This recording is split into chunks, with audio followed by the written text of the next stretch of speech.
딸이 마지막으로 보낸 카톡은 알았어, 엄마. 나중에 연락할게. 라는 짧은 문장이었습니다. 그 뒤로 이틀이 지났고 그 문장을 열어본 수십 번의 횟수만큼 제 마음도 조각이 납니다. 핸드폰 알림이 울릴 때마다 혹시나 하는 마음에 화면을 켜보지만 아직도 딸의 이름은 보이지 않더군요. 사실 그날 저도 말이 조금 샜습니다. 결혼하고 첫 명절에 얼굴도 못 본 딸에게 전화 한 통 하자고 했던 것뿐인데 딸은 그마저도 부담스러워했나 봅니다. 엄마, 나도 내 생활이 있어. 회사 다니고 시댁 챙기고 정신없어. 그 말에 괜히 서운해서 그래. 네 생활 중요하지. 난 안중에도 없고. 라고 말해버린 게 아직도 마음에 남아요. 그렇게 통화는 끊겼고 몇 시간 뒤 딸이 짧게 카톡을 보낸 게 마지막이었어요. 그 문장이 자꾸 제 마음속을 툭툭 칩니다. 알았어, 엄마. 나중에 연락할게. 그 나중은 언제일까요? 정말 나중이 올까요?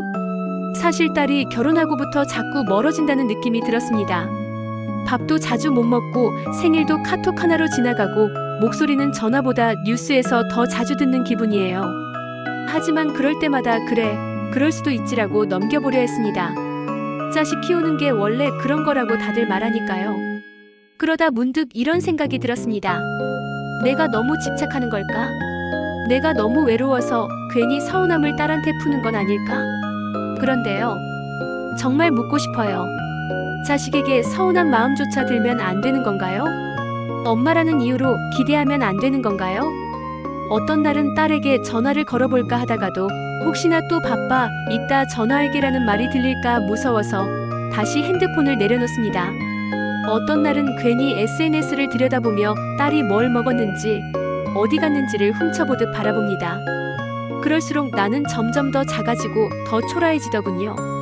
누구에게 털어놓을 수 있는 것도 아닙니다. 친구에게 말하면 요즘 애들은 다 그래, 이해해야지. 형제자매에게 말하면 너는 딸이 있어서 좋겠다. 그 말들 속에서 저는 점점 더 말이 없어졌습니다. 그래서 이렇게라도 마음을 꺼내봅니다. 저도 엄마이기 전에 한 사람이고 그저 누군가의 안부가 궁금한 외로운 어른일 뿐이라고. 부모와 자식 사이의 거리는 단순한 물리적 거리보다 심리적 거리가 더 깊고 복잡하게 작용합니다.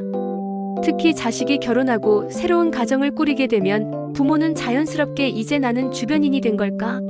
라는 상실감을 느끼게 됩니다. 이 감정은 빈둥지 증후군이라 불리는 심리적 공허감으로도 설명됩니다. 빈둥지 증후군은 오랜 시간 자식을 돌보며 살아온 부모가 자식이 독립한 후 갑작스럽게 느끼는 외로움과 무기력감을 뜻합니다. 이 감정은 시간이 흐르며 점차 누그러지기도 하지만 적절히 표현되지 않고 쌓이면 관계 단절로 이어질 위험이 있습니다. 한편 자식의 입장에서는 부모에게 효도하고 싶은 마음은 있지만 동시에 자신의 삶도 지키고 싶다는 이중적인 감정이 존재합니다.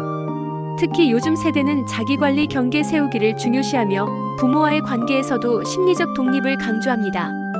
이러한 가치관 차이 속에서 부모의 한마디는 관심이지만 자식에게는 압박으로 느껴지기도 합니다. 예를 들어 요즘 왜 연락이 없니? 라는 말은 부모 입장에서는 그리움의 표현이지만 자식 입장에서는 내가 무시했다는 뜻인가? 로 해석될 수 있습니다. 이렇듯 감정은 표현하는 사람과 받는 사람 사이에서 의미가 달라집니다. 여기에 더해 우리 사회는 효를 강조하면서도 실제로는 부모의 감정을 터놓을 공간이 부족합니다. 엄마니까 참아야지, 부모는 자식 뒷바라지하면 그걸로 충분해라는 말들이 부모의 감정을 숨기게 만드는 문화를 만들고 있는 셈입니다. 실제로 최근 한국보건사회연구원에서 발표한 보고서에 따르면 60대 이상 부모의 약 68%가 자식과의 관계에서 외로움이나 소외감을 느낀다고 응답했습니다. 그중 상당수는 이 감정을 말할 곳이 없다고 했습니다. 누구에게도 말하지 못한 채 감정을 꾹꾹 눌러 담고 있다는 겁니다. 더 깊이 들여다보면 자식과의 갈등은 결국 서로 다른 시간대를 사는 존재라는 데서 비롯됩니다. 부모는 과거를 기억하며 현재를 살아가고 자식은 현재를 살아가며 미래를 준비합니다. 이 간극은 대화 없이 점점 벌어지고 어느 순간 연락 한 통 없는 사이가 되어버립니다. 하지만 이 거리감은 누가 더 멀어졌는가가 아니라 누가 먼저 다가가야 할까를 고민하는 쪽에서 좁혀지기 시작합니다. 상대방이 내 마음을 모른다고 탓하기보단 내 마음을 어떻게 전달할까를 고민해볼 때 진짜 변화가 시작되는 겁니다. 마음은 있는데 말이 안 나온다. 많은 부모님들이 자식과의 갈등 앞에서 이 말을 하십니다. 하지만 마음은 말로 표현되지 않으면 상대에게 닿지 않습니다. 그래서 지금부터는 아주 작은 변화로도 관계를 회복할 수 있는 실천 팁을 전해드리겠습니다. 첫 번째, 자식과의 연락 기준을 바꿔보세요. 전화나 방문이 줄어든 것에만 집중하면 서운함이 커지기 마련입니다. 하지만 요즘 세대는 문자, 이모티콘, 짧은 카톡에도 감정을 담습니다. 잘 지내지? 라는 짧은 말에도 진심이 있습니다. 반대로 길고 무거운 메시지는 오히려 피로감으로 느껴질 수 있습니다.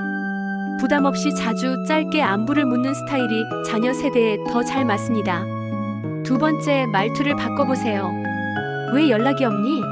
라는 말보다 엄마는 내 생각이 자주 나더라 라고 말하면 상대방이 방어적으로 반응하지 않습니다. 같은 뜻이라도 공격이 아닌 공감의 말투는 자식과의 거리감을 줄이는데 효과적입니다. 세 번째, 기억보다 기록을 보내세요. 예전에는 자식에게 전화를 걸어 긴 이야기로 마음을 나눴다면 이제는 사진 한 장, 짧은 글귀로도 충분히 마음을 전할 수 있습니다. 예를 들어 아침 햇살을 찍은 사진과 함께 오늘 아침 햇살 보면서 내 생각이 나더라. 너도 이런 날 좋아했잖아. 이렇게 자연스러운 메시지는 자식이 읽고 나서 엄마 생각이 따뜻하다는 인상을 남깁니다. 네 번째, 자식에게 조언보다 질문을 해보세요. 요즘 몸은 괜찮아? 최근에 뭘 배우고 있어? 내가 생각하는 좋은 부모는 어떤 모습일까? 이런 질문은 대화를 열어가는 힘이 있습니다. 자식에게 관심을 보이는 동시에 나의 생각을 강요하지 않는 부모라는 신호를 줍니다. 다섯 번째, 가까운 제3자에게 털어놓는 습관도 중요합니다.